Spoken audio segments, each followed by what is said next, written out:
My name is Eddie C, and welcome to my Positive Podcast. I'll bring you positive stories of people from all walks of life, because everyone has a story to tell. Hello, everybody, and welcome back to MPP, my Positive Podcast. Of course, I'm your host, Eddie C, and this is episode 20. Today is going to be a very special episode because it is the 20th episode. We're near the end of the year, and I want to, first of all, thank all of you all who have been following us. Of course, the shows haven't been as often as they were in the very beginning, but the one thing I want to do is bring quality to all of you all who support and listen to the podcast. So the shows will continue sporadically, but I promise to bring guests on that you'll all be able to relate to in one way or the other. Speaking of guests, I've got 3 wonderful guests again for this episode, and we'll be talking about reflection as our main theme. My first guest is someone who used to be a member of a very famous group and still is active today with that band. They're going to have a special anniversary concert coming up soon, and she'll tell you more about that. My second guest is a guy who I actually grew up with as a little kid. Our parents used to sit us all in the basement as children while they partied upstairs. And he's a doctor of philosophy and a passionate piano player. And my third and final guest is someone I'm working with who's a singer-songwriter and a very big Disney fan. So if you're interested in their stories, tune in and stay positive. My name is Eddie C, and you're listening to My Positive Podcast. Well, ladies and gentlemen, my first guest is a very special friend and colleague of mine for many years. I had the pleasure of playing on some of her records with the vocal group that she's a member of, and now she's based in Germany near Frankfurt.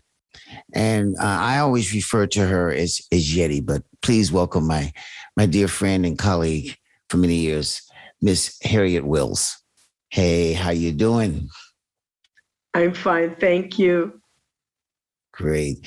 It's really great to see you. You don't seem to age. It's like time stands still with you. It's amazing. Yes, isn't it amazing? Yes, and I'm very grateful and thankful to Mommy and Daddy and some healthy food. Right. Oh, fantastic. But really, I mean, it's time just stood still, really. Yes. Yeah. Still, yes. Fantastic. Well, listen, I know a lot about you, but my listeners don't. Mm-hmm. And you've been a member of the group Mai Thai for the last 35 years. You got something special coming up that you're going to tell us. We'll talk more about that later on. But can you tell my listeners a little bit about your roots and your early background? So, my roots original, I'm from the Caribbean, Suriname. A country that a former colony of the Dutch from Holland, but I grew up here in the Netherlands, actually in Europe, because I'm kind of a globetrotter, And one of my favorite countries is Germany, and I'm hopping around between Holland, Amsterdam, and Germany for ages now. I think for 25 years now. Oh. Yes. Wow. Yeah. Yeah, I know you were always a traveler because every time I looked around and said, well, now she's now in Germany. Oh, okay. But now she's back in Holland. So but you were born in the Caribbean. Yes, of course. I was born in Suriname, came to Holland with my grandmother because I was raised by my grandmother. Like our culture in the Caribbean is familiar with that grandmothers raising their grandchildren. It's not strange. It's a normal thing. So I came here. My father was already here in Holland, and I came here with my grandmother. It's the mother of my father. And I grew up here in Holland, in Amsterdam. Ik ben een Amsterdamse meisje. You're okay, a real Amsterdam girl, as we say. Yes. Well, growing up, I mean, how did you get involved in music? Involved with music. When I was 10 years old, I got what we call a record player, a pickup, Dutch, a pickup. record player. And then and then I start putting on the vinyl on it, listening to the radio and early television. And I started early, I think, at school. I was at school, primary school, and then we had the regular yearly Christmas carol play. And once I told my teacher, why don't we sing it? Like a musical. And I didn't even know that it was the familiar with musical. But let's do some songs in the play. And because I was in the school choir, and then so I started. And my first thing I did was backing vocals for, I forgot his name, an American singer. I was 13 years old.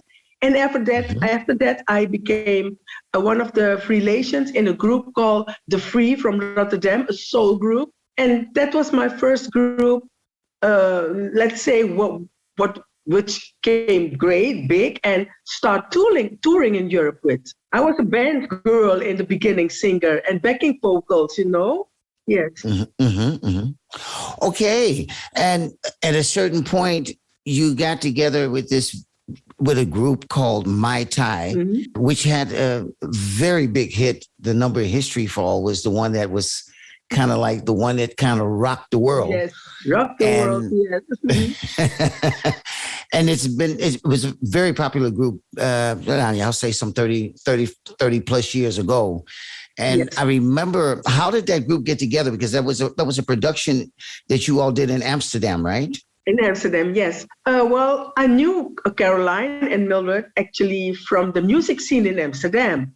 I don't know if you are familiar with the Citadel near the Leidseplein, the club. Absolutely, I remember. Thursday evening, everybody was jamming, and where also international singers come over when they finish their show, or concert. And but there was a music scene, and Caroline and Millie I know for ages, when we grew up. And her brother, Frankie Douglas, very famous guitar player. I used to play with him also in his band. And that's why I know the girls. And then one day I met Jochem Fluitsma. He was replacing a guitar player in a band. And I was singing in that band. Yeah. And then he said, wow. And can I have your phone number? Okay, I give him a phone number. And once he called me, can you do a backing vocals? And then I called Caroline, just came back from Germany, where she was touring with Precious Wilson. And so we went into the studio. Right. And then the boys asked us, do you have another girlfriend? And we were near Millie in east of Amsterdam. I phoned her. By that time, she was singing with Daniel Sahuleka. She just came. Right. Yes. Right, because I was producing him at that time. And she just came to the studio on a Saturday afternoon. And then in minutes, I think, not even long hours, we recorded our first single, Keep on Dancing. And that's how it started. I remember doing some things in the studio for Eric and Joachim at the time, because we were all colleagues, and also being a session musician, you know how that goes. Mm-hmm. A lot of times when they needed a percussion player, they called me to come in and, to come in and do the stuff. I know. We met a lot of times. Radio shows, Lots Fast everywhere, all places. Television shows. And of course, during that time, you still had some of the guys from American Gypsy, Steve Clisby, and the cats. Mm-hmm. That was all, because you used to get together at Night Flight Studio in the evening. Remember the old? We were there all the time. Absolutely. Yes. And with Millie. I tell people sometimes about that period, and that was actually a studio. It didn't start until like 1 or 2 o'clock at night, and we would be there till 7 or 8 o'clock in the morning, doing recordings and just jamming and having fun. And it was actually the place for all the musicians to meet, especially if you were in the Amsterdam area at that time. Yeah, those were great times. Those were wonderful times. Great time. Great time. So tell us a little bit about the Number History. I mean, how did that come about? Because of course you had your first songs you did, and then all of a sudden. Yes. We started in 1983, with our first single, of course, Keep on Dancing. And then 84, we had songs like Am I Losing You and What Goes On. Right. And then in 85, Erik and Jochem came up with this song, and I started singing it, and then we recorded. And actually in Holland, it was a top 40 song coming up. And we break through, to be honest, in England. When we entered the top 40, we came in on 16, and then we were in Suriname at the time on tour. We got a call, listen, girls, you need to come back to Europe ASAP because that and that is happening. Mm-hmm. You have an invitation for Top of the Pops. Whoa, and we flew back from Suriname and landed in Schiphol. Not even go home, straight to London. And from there on, because everybody thought we were American. Everybody was comparing us with the Pointer Sisters. And then actually in London, we spread the news that we were Dutch girls born in the Caribbean. Right, exactly. That made it more spectacular and interesting, so it went up, and this song, conquered the world. Everywhere. Yes, it made history, yes. Right. All over the world. As you said, all over the world. It made history. Yes, it did. History made his history. So you all were together for a long time with the three of you. And then I know over the years, there's been some changes in the group. Yes, Millie left early 90s, and we had some changes. And there was never a period that we didn't were busy with Mai Thai. We were all the time busy. Caroline and me basically were the front from Mai Thai, and we were changing singers, but we had guest singers and so on. Right. Up till a certain time that I thought, I need to go and talk to this girl because she's a very talented painter, Mildred. Yes, I even have a painting of her in my home, and several artists in Holland as well. Okay. Oh, yes, very, very talented. Wow. That's something I didn't know. I didn't know she was a painter. Wow, that's beautiful. Her father was a very famous painter also. And I think she inherited from her father this talent, So I thought she needs to come out again. And I went to her and I said, listen, I have an idea. And of course, she was a little bit skeptic. But at the end of the day, she said, oh, yes, you can't do this without me. And we were so happy. And then from there on, we start organizing this. And we have been offered the Paradiso. That's the pop temple in Holland. So we were very honored. Right. That we could do the show over there, the 35.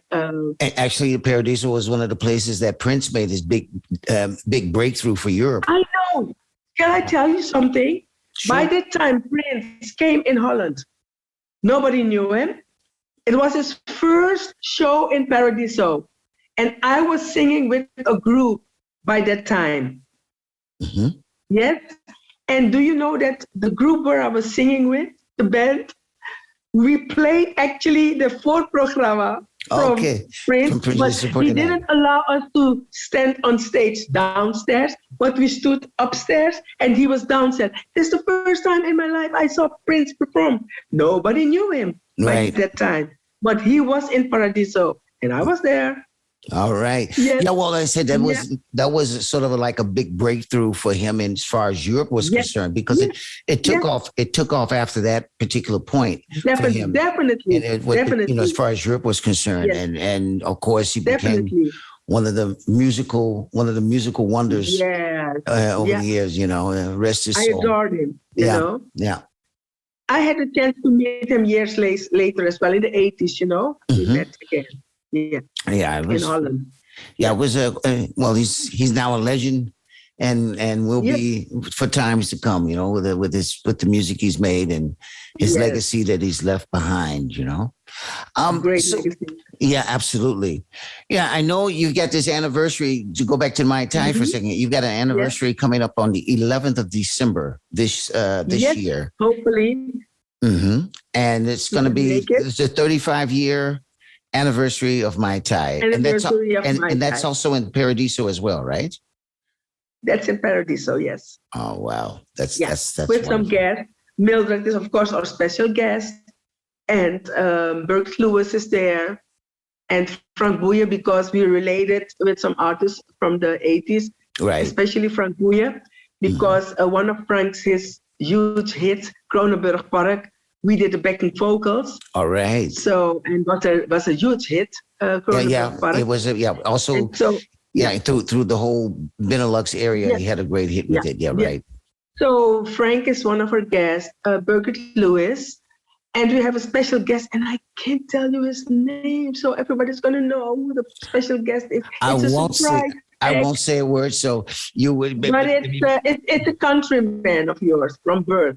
Yes. Okay. Yes. All right. Yes. Wonderful. He's American. Yes. Okay. Yeah. All right. He is there, and my daughter. All right. Oh, your daughter's also daughter. I have Aisha. Yes, I have a daughter, full in music. Oh, fantastic. Famous. And she is one of our guests as well. Oh, wow. That must be a great show. Yeah, I know you all invited me as well. Unfortunately, I can't be there because of another engagement I have that particular evening as well. But I am making the announcement for your show. Yes. So I won't be there in person, but I will be there to open up your show for you. Yes. We're working with your announcement since the 80s. You know that. Yeah, we right. never change it because it's such a beautiful entrance. It's such a beautiful announcement. Thank you very much. Thank you very much. And we have been around with that. Wow. Even in India, in Oman, everywhere. Wow. You can name it. Guadeloupe, everywhere. So my voice travels around the world with you as well. So that's an honor. Okay, fantastic. Definitely. Thank you. Yes. Oh, that's an honor. Wow. Outside of your music, you're doing some other work. And can you tell us a little bit about that? Yes, I'm a professional nanny, taking care of children, little children, 0 to 4 years, and specialized in babies. And tonight I had one little baby as well, taken care of. Parents pick her up at 9:30. And that's what I'm doing. And it's such a great job and so grateful, to take care of those children. And next to that, I'm a very passionate chef, love to cook. I'm busy with my cookbook. I'm busy writing the book, my cookbook. And I have developed a beauty... the more cosmetic line. Yeah, beauty cosmetic line with my daughter. Experience I made over years. How to look, how to feel inside and express it outside. Okay. That's what I'm doing as well with Aisha. Soon we're going to have that. That's going to actually be a book that you're doing. No, the book is the cookbook and the beauty cosmetic. The beauty line. Beauty line is going to be. Beauty products. Yes, products. They're going to come. They are actually in the States now for bottling and yes. And is there a special name? Is it going to have a special name? Well, my daughter, yes, I am Aisha Beauty. I'm doing it together with I'm with my daughter Aisha. Yes. Oh, fantastic. Yes. That's fantastic. Yeah. And what style of music is your daughter doing? Well, she actually is one of the first hip hop R&B female singers that was signed by a very famous record company here, Top Notch Universal. And she's doing very well. Yes. She was in the States and she also recorded over there. But then the COVID thing come along in between. So now they are waiting when it's going to be a little bit more relaxed to do the video and release the song. Yes. Oh, fantastic! Yeah. That's great. Yeah. That is wonderful. Yeah. Speaking about the, we're back. We've been talking a lot about the industry. How do you see the music industry today as compared to the time that you were performing, in the early days with Mai Thai and all? Yeah, well, of course, this is different. Of course, in each every time you need to work hard, you struggle, you have your ups and downs, still also nowadays. But to be honest, I think it was a little bit more relaxed in the old days because old-fashioned here.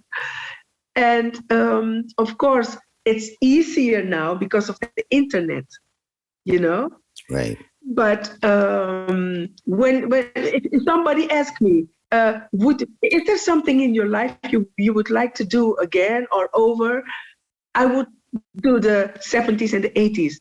Mm-hmm. And especially for the music, because the music was so good. 70s, 80s, the 80s, the best decade there was in music, man. You know that? Oh, wow! Mm-hmm. Oh yeah. Hey, listen, I played on a bunch. I played on a bunch of records back in those days. And you need to work hard in the music business. Of course, it's changed. It's changed a lot, huge.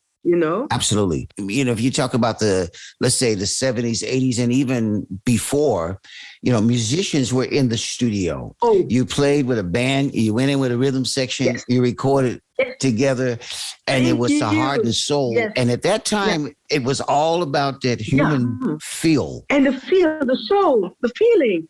And nothing was going like, if you had a false note or something, nobody said, "Oh, we can leave it because we can stretch it." Well, Right. No. You need to stretch your vocal cord. You had to sing. In order to get the vocals out. There was no auto pitch happening at that time. No way. It was also a period. Let's be realistic. It was a period where you had a distinct sound as an artist. So if it was a particular group or a particular solo artist, you knew it by their sound. And a real idol was somebody who was successful for 10 years or more. It wasn't like a one-hit wonder kind of thing. And that time has changed. And don't get me wrong. There's some good young talent out there, I'm sure your daughter is and all. But the industry has made it so condensed.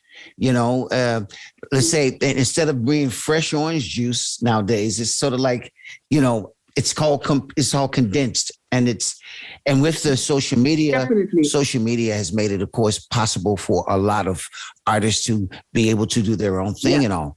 But the hard work, the real hard work that a lot of the artists had to go back in those days where you really, before you became famous on television, you had to do it. Wow. You had to perform. And then you came on TV if you were good.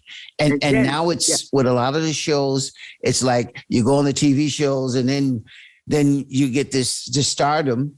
But then what happens? You have to still prove it live with a real band. Yes. And a lot, of course, a lot of artists are working, with tape.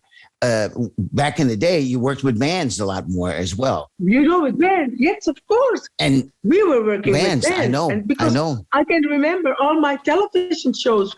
The television shows we did in the UK in the 60s with the Free, or in Germany, or in Poland, or in Italy, because I was touring around. All live band. Right. We were a 14-piece soul band, the Free. Right. I don't know if you do remember. I remember. Yes, I do. It was a great soul band, man. Absolutely. Oh, wow. Right. And everything live. Yes. Yeah. Actually, it's a time that a lot of the younger generation don't realize. And the crazy thing is, you kind of like see it come back in some of the DJs sampling the old music and trying to create this sort of sound. And the funny thing is, artists, you got a new generation that's kind of like trying to go back and bring the pureness back into playing together. Because especially I think, we talk about how the whole COVID thing has affected people, but I think it's been also a time to give people a chance to rethink how they look at life and get in contact with each other, because there's nothing like natural communication with each other. That's one of the most beautiful things you can have. Just people talking, because back in our day, after we finished doing a performance, we went out. We went to another club. We jammed together. Yeah. And it wasn't like everybody sitting at home in their little home studio with a computer and sitting. No, we got together and we played in a studio together, and we interacted. Don't forget, also, we didn't have all those reality and live talented shows. Absolutely. No, man. You had your local talent shows, but those huge television shows, no, man. We as you said, we were meeting each other in studios, midnight. We were living in the midnight, till the more daylight, and we were singing and jamming and playing and making music, Right. Wonderful ideas came together because you were interacting with each other at that time. And I always say that that's the difference between a home cooked meal and fast food. And fast food, thank you. Yes. You know what I mean? Yes, and this is something that I try whenever I talk to younger musicians, working with them. I say, listen, let's get back to the core. What's inside? Bring that out. We're playing music together. It's a team. Music is not meant to be perfect. It's meant to be emotional. Emotional. That's it, You can be the greatest singer in the world. Perfectly line it up, every phrase. But if it ain't got the heart and the soul. Absolutely. Yes, you need that. You need that. Definitely you need that. I got a couple of more questions for you before we finish. Of course, our theme for this particular show is reflection.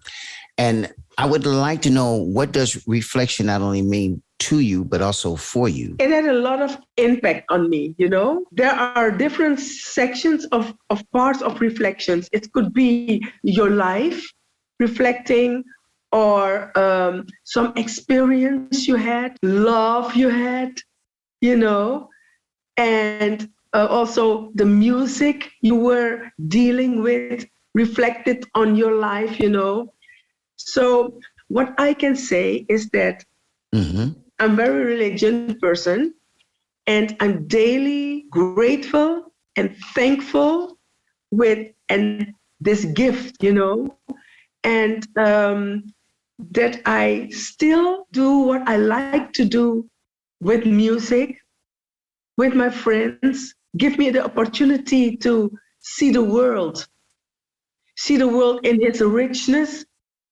his poorness, in his devastating state, and so I can compare it and see how does it reflect it when I'm at home. And for instance, when I'm in Kenya and I woke up in the morning and see all those little children and grown up walking miles to go to the work or to school. I need to drop on my bicycle or the bus or maybe a car to get to my work or school, whatever, I always say to people, listen, it's because of my job, my work as a singer, I could travel parts of the world I never would imagine. If you can say how I reflect, that's the kind of reflection it does to me. It reflected my life, and still, and I'm very, very grateful for that. I always say to my girls, we are so blessed. Beautiful. My other question connecting to this, of course, is what would you tell young people today with your experiences, try to see it and reflect on it in the future? Yes. First of all, I tell them, please take care of your social life first. Please see that you have a backbone or a backline where you can lean on if things are not going or being like that what you're dreaming of, or because you need to take care of that. You need to build the roof upon your head. Yeah, absolutely. And it will happen. We all keep positive. That's what this whole podcast is about. Positive vibes for everybody. And it's always good to have people like you on the show that are showing their love and their gratitude to what they've experienced, And I'm very proud to have you on the show and honored. And I want to wish you and the girls a wonderful performance on the 11th. And like I said, my voice will be there on the presentation for you. And of course, I'll be there with you all in spirit, of course. Thank you for inviting me, and let me share some love and soul with you and your listeners. And looking forward to see you soon. Thank you very much. Same for you, and a lot of love to you. Stay safe. God bless you. Bye-bye. This is My Positive Podcast with Eddie C. All right, ladies and gentlemen, I'd like to welcome a dear friend of mine. We go way back in the days of Gary, now living in Florida, chair of physical sciences in Miami, and he's going to tell you more about his stories. But please welcome my second guest of the show, Mr. Dr. Phillip E. Patterson. How you doing, buddy? I'm doing good. Thank you so much for the invitation. I'm looking forward to it. All right, man. Well, listen, it's been such a long time since we have spoken with each other, let alone seen each other once in a while on Facebook, touching base. But it's great to see you, man. You still got that baby face. Like they say, looks are often deceiving. Yeah. When you look at the numbers, I'm right behind you, bro. I know, buddy. I know. Well, listen, we'll get right into the interview. Can you tell my listeners a bit about your roots, your early background? I know a lot of things about you, but my listeners don't. Sure. Well, I'm from Gary, Indiana, which is northwest Indiana, about 30 miles east of Chicago. I grew up, both my parents retired teachers, just like yours. And that's kind of how we got to be friends, because my parents were friends with Mr. and Mrs. Kennard. And then there were 3 kids in your family. There are 3 kids in my family. We just all had the best time. You and me about the same age. My brother Greg about the same age. Sabrina and my sister about the same age. So we just got along best. Your parents had a big white station wagon. My parents had a big station wagon. We would just all hook up and just have fun. In the summertime, we would barbecue. And your father's birthday is the same day as my mother's birthday, July 19th. So that was always a big time around our house. And, as growing up, as you know how it is, children of educators, it is expected that you go to school and you do well in school. And so that was kind of the way it went for me, because my parents told me, you don't have a choice. You can choose where you're going to go and what you're going to study. But as far as going to school, that's what we kind of expect you to do. And it was the same with my brother and sister. So that's kind of what we did. Yeah, well, I had the same thing, and only I made an exit via Europe. Okay. And I decided at a certain point just to follow my dream as a musician. And of course, my parents said, if you want to do it, then you're on your own. Yeah. Well, I think what our parents did is they expected us to be, upright citizens, not living on them for the rest of our lives. Absolutely. To get out and kind of make your own way. So whether that means being a musician, going to the military, that's just what they expected of us. Absolutely. And that's what they got out of all 6 of us. Yeah. That's right. Be successful in what it is we want to do and following our dreams. I remember in the beginning, my parents were both kind of like, well, what are you going to do over there in Europe, as a musician? I said, I'm going to make a living from it. I remember my father said, well, you got my blessing, son, but, you're on your own. You see, and actually that was a big push for me to be determined. It's been no looking back since then. And of course, no road in life is the easiest road unless you're born with a silver spoon, and then you got all the problems you got to deal with, And then ultimately you make it work. Absolutely. You find a way to make it work. You get out there and you work those gigs, you make your money, you pay your bills, and you just keep on living. And enjoying life. Absolutely right. I mean, when I was in college one time, I was struggling so through college. I called my parents and said, I'm coming home. I can't do this anymore. I said, I'll get my job back at McDonald's down on Fifth Avenue, and I'll get down there and I'll just flip burgers. My mother said, oh, no. She almost said, you a lie. And she said, you're going to go and you're going to finish school. She said, I don't know how to do it. I'm not an engineer, but you will go through and you'll figure out how to do it, and you're going to graduate. And ultimately I did. You've acquired quite a few different degrees over the years. And, you're one of the proud sons of Gary, in fact, you know, and that's always a good thing. And it's always wonderful when somebody from back home is successful at what they're doing. And you're definitely one of those Gary Pride brothers. Folks are very proud of what you've done and what you're still doing. And doing this show, I've had a chance to interview quite a few folks from Gary. And so it's actually quite a success story from our generation coming up. And that's a great thing. And especially now knowing that the city is not what it used to be anymore. How did you end up in Florida? After I graduated from Purdue, I worked for General Motors for 5 years. Worst job I ever had. Mm-hmm. You know, I was always a car enthusiast, and I figured that working for GM, Ford Chrysler was just my dream job. Man, I got out there and it was terrible. I wasn't street savvy, and so I was trying to supervise people who were street savvy, people who didn't like this young little black college kid with a degree coming in man, they gave me such a rough time. And when I got a chance to get out of there, I did. My wife and I, we had just gotten married, moved to Atlanta. Stayed there. I went through a graduate program, got an MBA. Well, how did you guys meet, by the way? Well, we met when I was in college. Okay. I was in the gospel choir at my school. Her sister was in the gospel choir. And man, her sister was fine. You know what I mean? She was fine. And I used to always, and her husband and I were very good friends. Okay. And I mean, I wasn't being inappropriate. I would just tell them both. I said, man, your wife is so fine. She got to have a couple of sisters. And he said, she actually does. I said, well, you have to hook a brother up. I said, you have to introduce me to one of them. And they did. And we started dating, and we dated for almost 5 years. And in 1985, we got married. Oh, fantastic, man. Yeah. So I was living in Michigan, working for General Motors when we got married.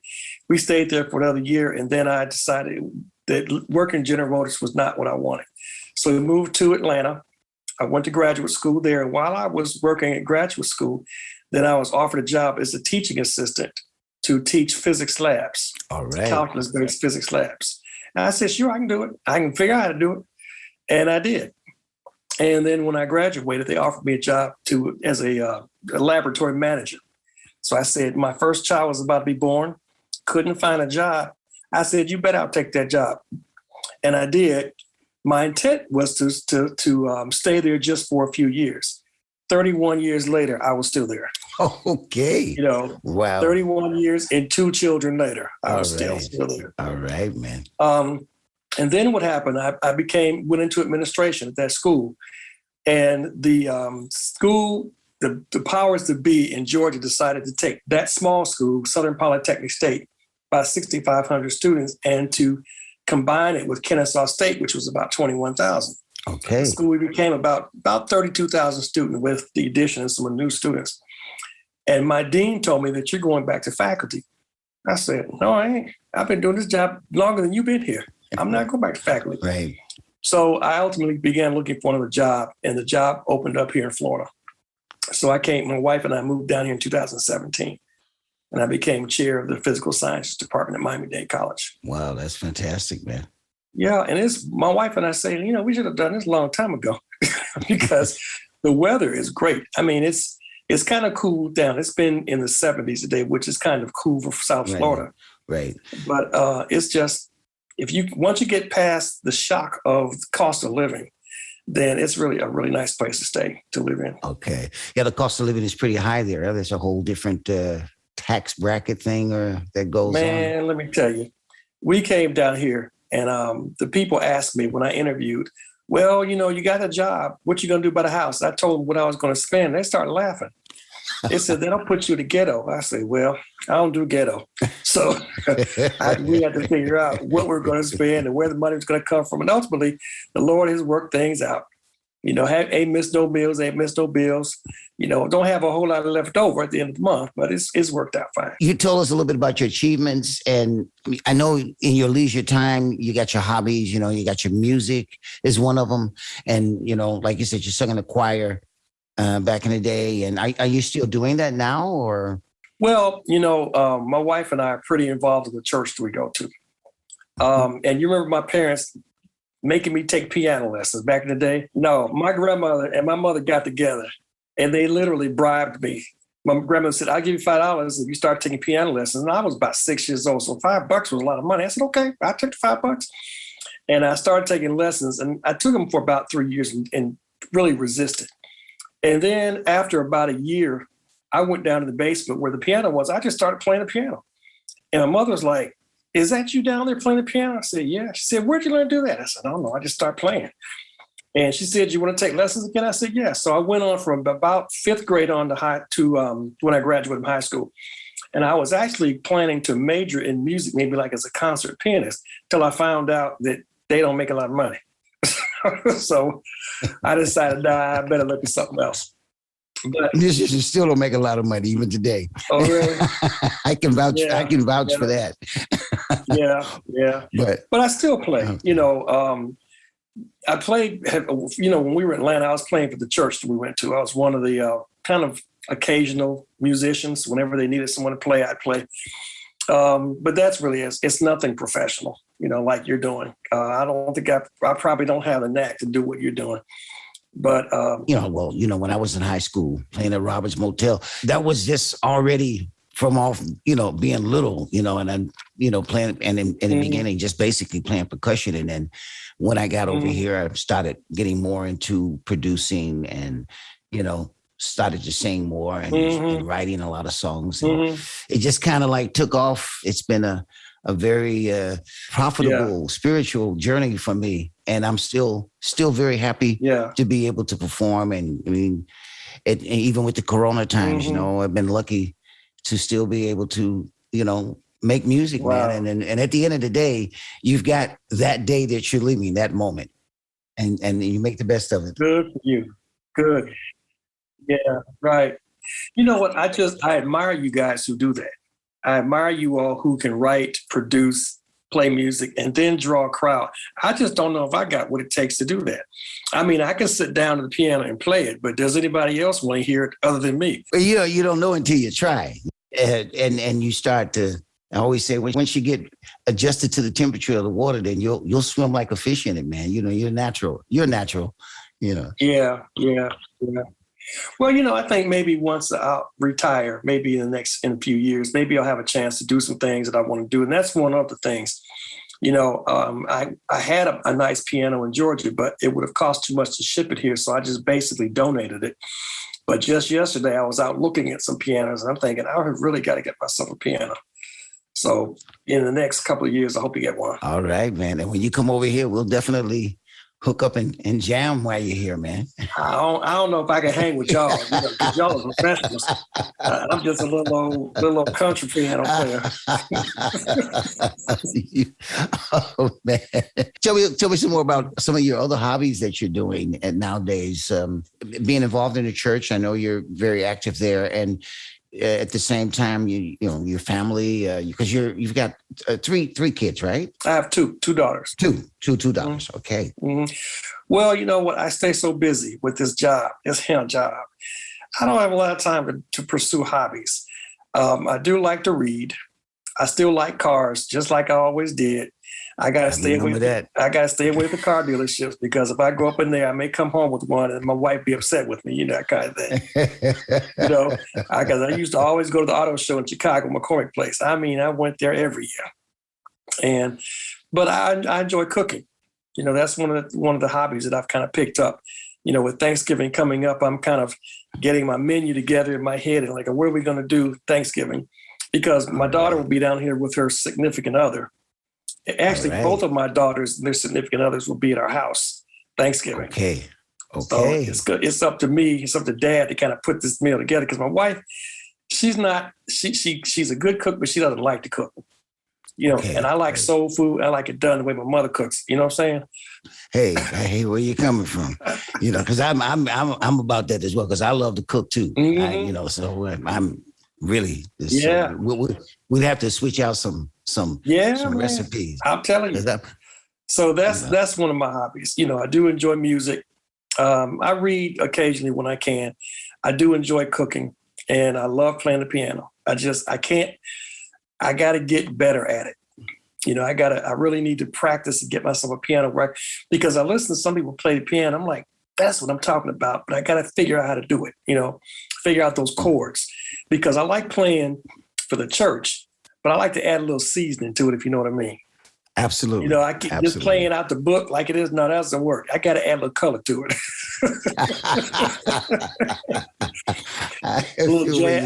Give it a little jazzy flavor. So that's what I want to do.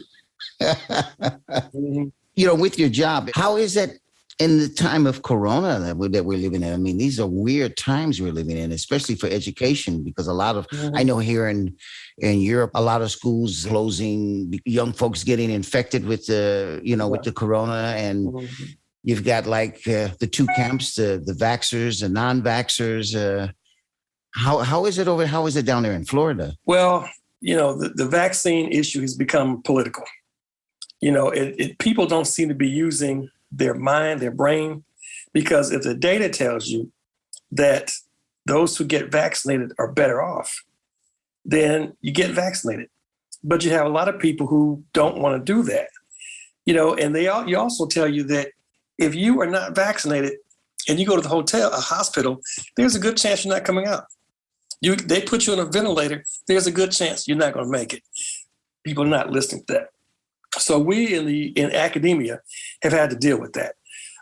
In March of 2020, when this thing first became pretty big, all of our professors had to migrate all of their work from teaching in front of a classroom to teaching online, just like you and I are doing now, by teaching online. That was a task because I was teaching a class and I had to do the same thing. So we all had to learn. The operating system that we're using is Blackboard. So we all had to learn how to use Blackboard, learn how to teach it. We had to get all kind of equipment like projectors and whiteboards and stuff installed in all of our classrooms. And we had to deal with that. So now what we're doing is, in fact, we're getting ready to come out with a summer schedule. And we offer classes that are in class, person to person. And we also offer classes that are virtual. So the students will have a choice and the professors will have a choice of how we teach the class. So we've had an enrollment decrease quite a bit, but it seems like it's coming back up as students come back to school. We had a lot of professors that retired because they just figured, I just can't handle all that technology. So it's had its challenges. It's had its challenges, but we seem to be coming through it. Yeah, because I know, things have changed so much in the world, man, since the day that we were kids. Growing up, I remember telephone was still with a wire connected to it. That's right. Yeah, couldn't go too far. Couldn't go far, and you couldn't be on there. Couldn't be on there long, knowing our parents. I know it. That's right. And don't be trying to talk to your girlfriend on the phone because the phone was right in the living room where everybody was. Absolutely. Or there was a second phone connected where they can pick up and listen to you. They can listen. Oh man. Yes. Wow, man. It's really great to talk to you again. You too, Eddie. I really appreciate you coming on the show. I still have one more question for you, of course, which is the theme of the show that I ask all my guests. And that question is, what does your reflection not only mean to you, but for you as well? I got to say that when I look at where I am in my life, as far as my career, no one could ever have told me in a million years that I would have had a PhD teaching on a college campus. That just was not in my plans. My plan was to get a degree in engineering and to work in the car industry. If one didn't work, I was going to find another. And but then I remember my father asking me, what do you want to do with your life? Well, your parents and my parents are both teachers. That's really all I knew. Right. So I said, I want to be a teacher. My father said, He said, the kids are getting worse. The pay is not that good. Find something else. So I did. I looked around other things. But as it ultimately ended up, I came back to teaching. Right. And it's something that I really enjoy. I enjoy working with the students. And the subject that I teach is it's a challenge to teach, but it's also a challenge for students to learn it. Right. So the joy I get is when I'm able to take something very difficult and break it down for the students, and they learn it. And when you see that light bulb come in on their head, then that is kind of what you live for, to see that happening. And they come back and tell me, Dr. Patterson, I took that class 3 times, but I sat down and I did what you told me to do, and I passed the class. They could literally come in my office crying because they're so happy they finally got through this class. Oh, that's beautiful, man. And that's kind of what you live for, And that's kind of a reflection from me, because you could never, ever have told me I'd have been sitting in this office doing this job. I never would have believed it. But the funny thing is that when I was in college, all the minority students kind of sat together. We all struggled through physics. But then they asked, you talk together and find out what you're doing. And they asked me, what are you doing? I said, you wouldn't believe it if I told you, Right. And I tell them I'm teaching physics. They look at me like, you know what? Well, my dad taught physics as well as biology. I remember your dad taught physics and biology. Yeah, so I remember. And I remember we had some of the biggest discussions because it was not registering for me. Yeah, I bet. Our parents really set a really good foundation for us, all of absolutely. us. We had one thing about Gary is a lot of the people that were there in Gary, they were dedicated to teaching. We had some very good teachers in Gary. Absolutely. And I got to give kudos to those teachers, because I wouldn't be able to do what I'm doing now without, first off, my parents being on my case, and then having the good teachers and the community of people, which included your parents. Absolutely, yeah. To make sure that we were on the right trail. Yeah, we were actually very fortunate, and especially if you look back to how it was then and how things are now for a lot of kids. And today with all of the modern technology, a lot of kids feel like, well, I got a smartphone, so why should I study that? But we're actually creating a certain generation of dumbness when it comes to the basic necessities of life. And this is one of the reasons why I wanted to, why I started doing the show, because I wanted to do something to get away from all the negativity that we got going on. And I felt that if we get rid of that, if I can even just reach a small group of people, and that takes off and spreads, that would create a bit of a positive energy around there, man. And it's wonderful to have folks like you on the show, some other folks from Gary, and some of my other guests are from different countries. And basically, we're all looking for that inner peace, but also trying to spread an outer peace to people as well. And that's important, man.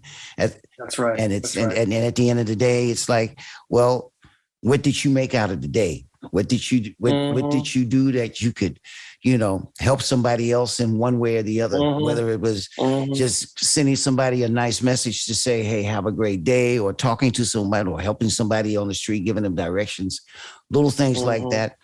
And the teaching thing has been in me as well all these years, because I've taught at the conservatory, as a guest teacher, with the band coaching and stuff. And every day is not only I always see every day for me as a reflection. Is not just what I'm giving out to people, but what I'm receiving from people as well, and like today, our conversation that we're having now, of course, it's evening for me, but this is a great reflection to know that, hey man, we came from a good place, and that's right. And that's a wonderful thing, man. Absolutely right. Absolutely right. I got one last little small question for you. What advice would you give the young people today when it comes to reflection? So I'm a Christian. Okay. I think there's a lot of prayer in there. You got to seek God. That's one thing you got to do. And then you have to figure out what it is you want to do. You can't just chase dollars. Chasing dollars is not going to work. You may make the money, but more than likely, you're not going to be happy with the career you've chosen if you're just chasing dollars.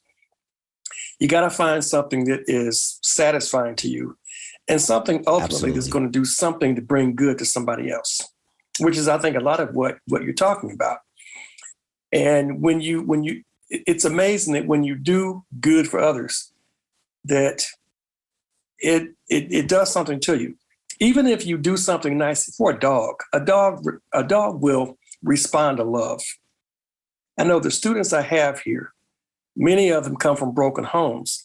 But when I sit down with them and just have a conversation about where are you in your life, what's going on with you, and they realize that I care about them. And I'm not talking about just trying to check off a box, but I'm really trying to do what I can to help them. They respond. And many of them will tell me, Dr. Patterson, I'm gonna bring you an A. No, don't bring me an A, bring yourself an A. I want you to do this for you, because when you leave here and go where else whatever you're gonna do after this, you have to be able to work hard using what I've taught you to do well for yourself. I may not be around. So the students have got to learn. They got to give it their very best. They can't just go into a class and try to learn the class just to pass a test. Mm-hmm. Or they can't go into a class and decide that I'm going to let the teacher spoon feed me the information. They have to go into with the idea that I can teach this to myself. And I'm going to go in and I'm going to ask questions when I need to. I'm going to give it the very best I have. I think a lot of students that I run into have lost that. They're just trying to get through just so they can get the grade and move on. But you got to do more than that. You got to have it within yourself to want to learn the material and then move on, and then ultimately to do something to help somebody else. I agree with you wholeheartedly on it. Those are some beautiful words as well, man. And it has a lot to do with, once again, I think we have a younger generation that's spoiled. Oh, yes. Because everything is basically laid out for them. Yeah. And their whole world is based in the palm of their hand, mm-hmm. basically almost 24/7. Mm-hmm. And so I actually try to look at the positive side of this whole corona epidemic that we've been going through for the last 2 years, mm-hmm.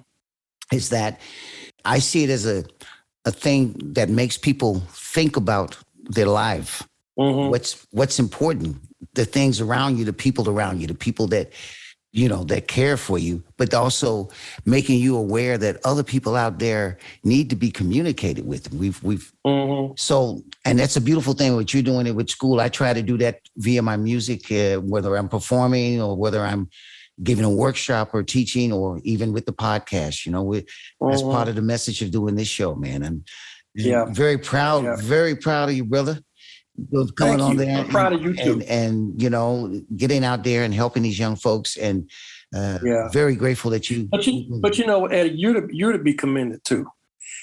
Like I said, I don't know if I could do what you're doing. I mean, I don't think I have it in me to do what you're doing. I don't have brains to do it.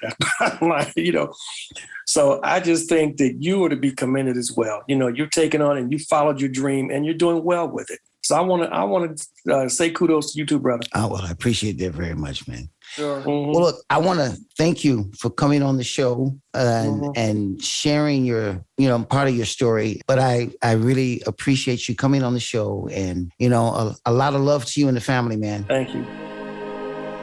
This is My Positive Podcast with Eddie C. Well, ladies and gentlemen, my final guest on this episode is a dear colleague and friend of mine. We're actually working together on a special project called Ebony and Ivory, which we'll talk about a little bit more in the show later on. She's an award-winning singer-songwriter and just a great person to get to know. Please welcome my third guest, Miss Sabine Tills. How you doing? I'm great. Thank you, Eddie. Nice that you invited me. Oh, I'm glad to have you on the show. It's really, we spoke about it for quite some time, but our schedules just didn't work out right to get together. But now finally, and this is a special show because this is going to be the 20th episode. So it's very special to have you on here. All Definitely. Right. Great. Well, listen, can you tell my listeners a little bit about your roots here and your background and, how you came to be who you are today? Yeah, you know, since I was a little kid, I was always singing. I was always playing on my mom's guitar, on her organ. So I come from a family. My mom, she was into music. She played the piano, the accordion, guitar. She was also a singer in a band. She had one single released when she was young. But then before she met my dad, she had another husband, and he wasn't really into music business, so she quit. And but still she's singing a lot and enjoying music. But you know, for me it was obvious when I was like 9 years old. I was a big fan of Madonna. And I wanted to become a singer. I wanted to become Madonna, but now I'm happy I didn't. But I prefer USB. Yeah. That's a good thing. Yeah. But yeah, it's really natural to me. Music feels like it is who I am, and I could not imagine my life without it. So I think this is what I was born for, you know. So your mom was your biggest inspiration musically to get started.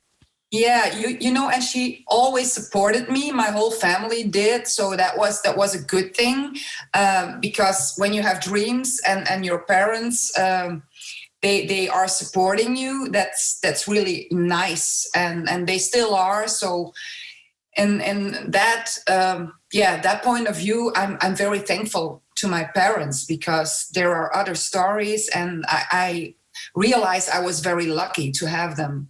Yeah. Do you ever perform anything with your mom together? Yeah, we did. We did sing a lot of duets of the Everly Brothers. That's where I learned to sing in voices.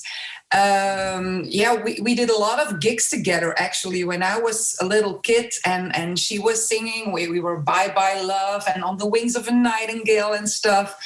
All I Have to Do Is Dream, all these things. A lot of country songs.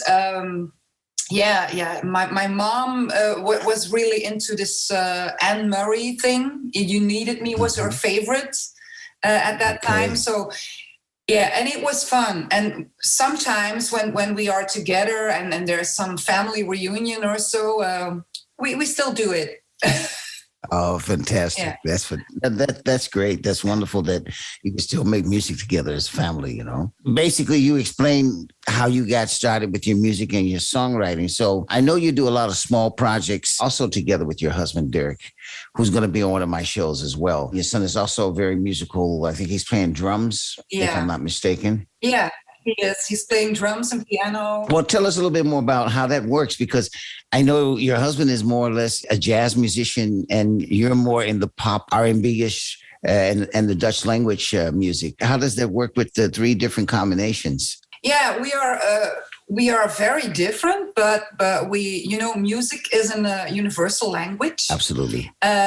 So we understand each other, and I do respect all kinds of music. There are a lot of artists I write for that do completely different things than I sing, but I think you should respect every kind of music. And my husband really is into the jazz. So I learned a little bit about jazz because of him, and we learn from each other. So we listen to different styles. Very wide. My musical taste is very, how do you say it? Very wide. Yeah, it's very wide. So, it works. It works out here as well. My son is into the rock thing more now, and I really enjoy when he's playing and he's practicing on his drums. I'm a very proud mom, because you never know, you never can tell if your kid is going to be into music anyway. It's not because Dirk and I are musicians that our kid is a musician. And I told him when he was choosing to study music, because he's in high school doing music already. So it's like he wants to go to the conservatory after this. But, you know, it's a big choice to make when you are 14. And but he said, no, Mom, it's not because of you and Dad. I don't know what else I would do with my life. So it's kind of he's repeating my story and Dirk's story because it's in the DNA. It's in the DNA. I guess so. So there must be something. Well, that's wonderful that you all can make something, some music together. I know I saw I think it was on Facebook, you posted something with the three of you all performing something. Yeah, that was in the first lockdown. We decided, we had a lot of time and we were at home sitting here together. I thought, why not? Why not do something together? Because, it is very precious when you can do that as a family. And my son was really enjoying it. Actually, he said, Mom, when you're going on tour with your next full band, I would love to be the drummer. I was kind of surprised, but for him, it might be a really nice opportunity to have some experience with nice stages, great festivals. So for him, it might be like a dream of an experience. Sure. Because. So I hope he will not change his mind. Okay, and you're also teaching at home. You have quite a few young kids that you're teaching. I actually experienced you. I was talking upstairs when we were doing the video clip, and you were downstairs at one point working with some of your students. And these are young girls that are also competing for the television shows. Can you tell us a little bit more about that, how that works for you? Yeah, I'm a vocal coach. I do that in school, in Tongeren, but also sometimes at home, like some private classes. How that works, I think it's the whole package you should look at. It's like the technical issues of the voice, how to use the voice, the breathing, but also like the pronunciations, the timings. And the personality, how are you on stage? So I always put them in front of the mirror and tell them, you are your own audience. Because you have to be aware what people are listening to, but also what they are looking at. Absolutely. So, So it's coaching. I do that as well with some of my students. And then what I've started to also do is if they pick a particular song, especially if it's something which is out of an era that they're not originally from or that they maybe know, then I'd like to give them a little bit of history about the song, because a lot of people will sing a song not knowing the real essence behind the meaning of it. And it's so important when you're performing a song, not that you're trying to copy that person that made the original, but that you have to put your own body and soul into it and your own interpretation. Definitely. You have to tell the story, and you have to tell your story, and people, they can make their own story, but it has to go to the heart. And it has to grab you, because you cannot only sing a song, you have to tell the song. That's right. That's one of the reasons why we're getting together with our little show.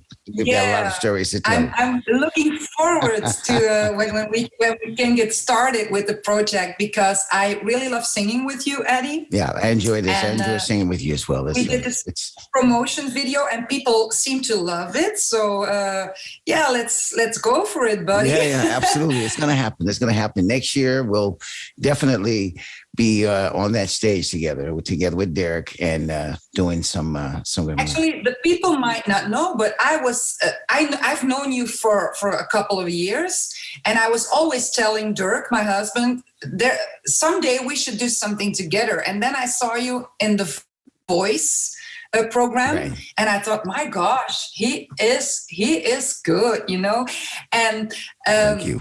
Then it was your birthday, and I sent you like the birthday wishes, and then you responded, we should do something together. I thought, okay, this is my opportunity. Let's grab it. That's right. Yeah, because the first time we met was when I had my fourth album out, and we came actually to your place to rehearse because your husband and Derek went together with the jazz club. Yeah. We had a gig, so we were doing that together. Yeah, and that was a lot of fun. That was the first time we met. And then I thought in the back of my head after listening to you sing, I said, well, it would be nice to do something together. I like the interaction, and you've got a rich, like you said, you've got a rich, broad idea about music, and so do I. And so it's a great way to fuse together, and both storytellers. So we're able to give the people a story as well, along with the music, and that's a wonderful thing about it, That's the wonderful thing. Something else I'd like to talk to you about, because this is something which is, I always have to laugh whenever we get together and that moment comes up. You and your family are Disney nuts. Yeah, we are Disney nuts. Yeah, we are freaks. Tell us about it's that. Not so strange. Yeah. Yeah. It all started, I guess, when my husband and I went for the first time to Disney World Orlando. And that's where we decided to have this baby. And so my son was we made it. We made him there. I don't know. So he was in production in Orlando. Okay, you did the whole Mighty Mouse and Minnie Mouse thing together. Yeah. But I always had something with Disney. Is more than just a theme park or just the movies. It has a really nice, beautiful message, and it's magic. It's always about being the good one, being the strong one. It's a beautiful world. It's a little bit like. It sounds naive probably, but I think when the whole world was a little bit more like Disney, there wouldn't be so many problems anymore. And that's what you are when you come into Disney World. You become again that little kid that is open to dream, that's into the magic thing. And life is magic actually, but we don't always see that. Yeah. And that's what I really love about Disney. So it's nothing, I love the attractions, of course, but the magic is the thing that really inspires me every time I get there. And maybe it sounds weird, but when I enter Disney World and Mickey Mouse is going like this, I sometimes start to cry because it is so beautiful, Yeah, that's fantastic. That's great. That I see you now. You're practically, your emotions are showing as you talk about it. So yeah. So we hopefully can get back there at Easter, because that's the time when we normally visit Disney World. Mm-hmm. We have this small Disneyland in Paris, which is also very beautiful. Mm-hmm. But the world, Orlando is like the place to be when you are in love with Disney. That's the mothership. I would recommend it to everybody. Well, as always, with the Super Bowl, that's when whoever wins the Super Bowl, they always go to Disney World. When I've won the Super Bowl, I'm going to Disney World. But that's a stunt. That's Disney. Disney put on this show, and they got paid for it to say that phrase. I'm going to Disney World, and it's legendary. Yeah. Oh, wow. That's wonderful. And so, but you go actually every year, right? Yeah. And I remember Dirk saying to me when we were there the first time, there's people who visit Disney World every year. And I was like, no, are you kidding? And when our son became 5 years, it started, and we were going back every year. Sometimes we went to California, which is also very beautiful. It's the original park Walt Disney did open, and it's the original Walt Disney Park, because he never got the chance to see Disney World. He died before the opening. But yeah, as I said before, Orlando is the best place to be. It's the most magical place on earth, Eddie. You should come with us. All right. I might take you up on that offer. Maybe we can do our show over there, Ebony. Oh, yeah. Ivory. That's great. All right. That would be great. All righty. Well, listen, we're coming near the end of our interview But of course, I have the question, which is the theme question, and it's about reflection.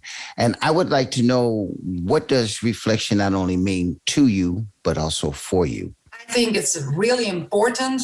For me, reflection is being the person you really are deep down inside. And so I reflect into my music. My feelings are in there. There was a time when I lost the little girl. I was the girl who dared to dream, who was never afraid, who was brave, who was having big dreams. And I lost that for a moment. But after that period,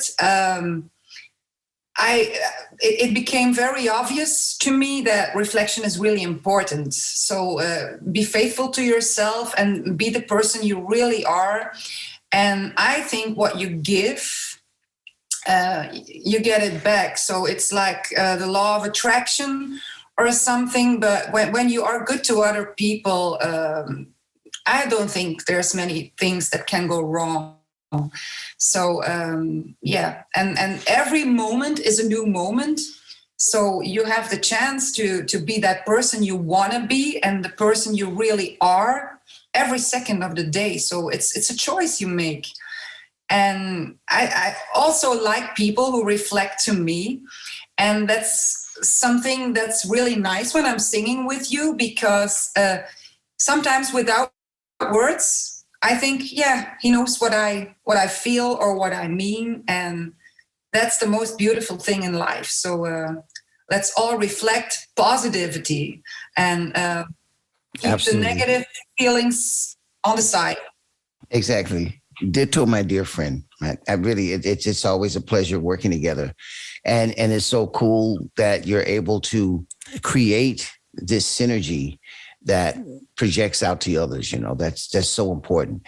One small question that before we go is, knowing your idea about reflection to you and for you and what it means for you as well, what would you tell for example, your students or young people out there listening to this podcast about how they should reflect in life, especially in these difficult times? Never lose faith and don't believe what others tell you. So don't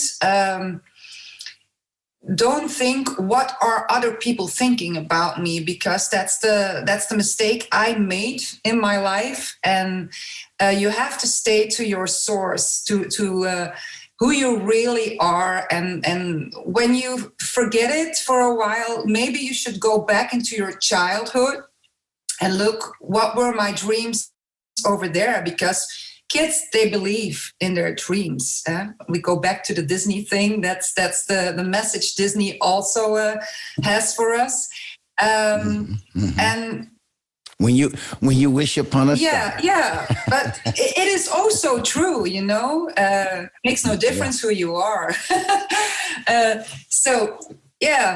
Stay faithful to who you are and never stop believing, because what does not happen today can happen tomorrow, and things do change all the time. So keep the faith. All right. Well, on those words, I want to thank you for coming on and sharing some of your story and experiences, with me and my listeners. And I wish you and the family a lot of love and luck in the future, and looking forward to our show. Thank you. Being out there, and I guess we'll be starting somewhere around the summer to give the first tryouts, and hopefully we'll see some of you all over here in Europe in the theaters. So looking very much for that. Thank you for the invitation, and thank you for listening to your listeners, and thanks for having me in the show.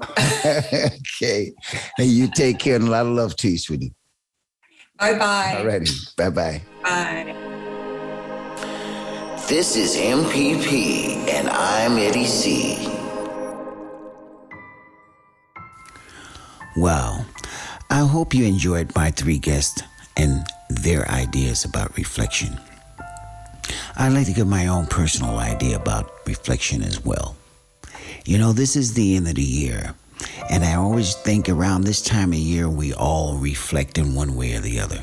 It's been a very difficult time For practically everyone, one has had more difficult times than the other.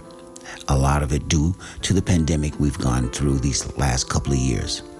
But I do believe in positivity and positive energy. So when you reflect the coming time over the holiday season, think about this. Tomorrow is always a chance to make it better than yesterday. And on those words, here's my quote.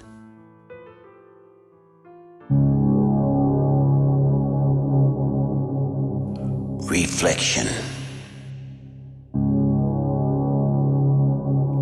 From the time you could realize your surroundings as a child, the influences growing up as you discover adulthood,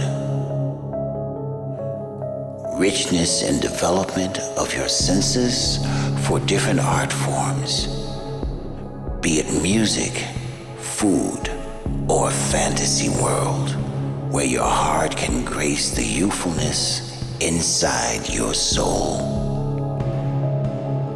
Those sometimes small but everyday reflections that life brings your way.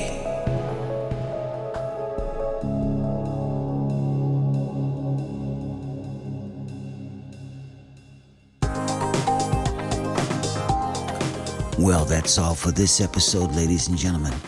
But before I go, I'd like to thank my three guests, Harriet Wells, Dr. Phillip E. Patterson, and Sabine Tills, for coming on and sharing their stories about what reflection means to them. And remember, when you wake up tomorrow and you look in that mirror, see a positive reflection of yourself, and your day will be fine. Until next time.